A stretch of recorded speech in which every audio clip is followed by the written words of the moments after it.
আসসালামু আলাইকুম। আমি একজন বাংলাদেশি হিসাবে নিজের কাছে নিজেকে অনেক সময় খুব নিচু মনে হয়। আমরা এমন এক জাতি, আমাদের ভালো কোনটা মন্দ কোনটা সেটাও আমরা বুঝি না।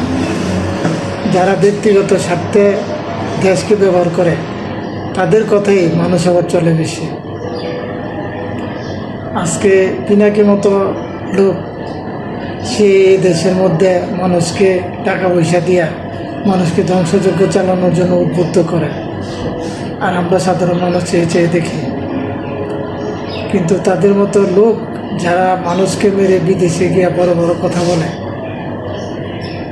শিশু মারার অপরাধে তার নামে মামলা হয়েছে এবং সে একজন পলাতক আসামি, কিন্তু সে বাংলাদেশকে জ্ঞান দেয়, সেটা আমাদের লোক মেনে চলে এবং আমাদের দেশের লোক তার কথায় ধ্বংসযজ্ঞ চালায়। সুদখোর ইউনূসের মতো লোক দেশ পরিচালনার দায়িত্ব নেয়, যেখানে তার স্বার্থটাই বড় করে দেখে, দেশের কোনো স্বার্থ তার চোখে বাঁধে না। তো যাই হোক, বাংলাদেশের জনগণ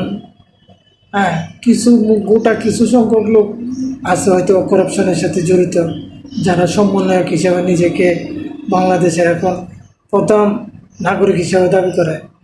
কিন্তু বাংলাদেশের সাধারণ জনগণের কাছে একদিন তাদেরকেও বিচার করতে হবে এবং তারাও সাধারণ জনগণের সামনে কাঠগড়ায় দাঁড়াতে হবে।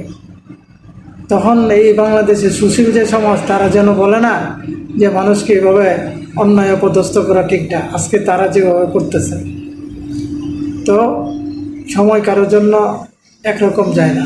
অবশ্যই একটা সময় আজকে যারা নির্যাতিত হয়েছে তারা একটা সময় ভালো অবস্থানে যাবে, যারা আজকে ক্ষমতা দেখাইতেছে তারা এক সময় খারাপ অবস্থানে যাবে। এটাই পৃথিবীর নিয়ম এবং এভাবেই পৃথিবী চলতেছে।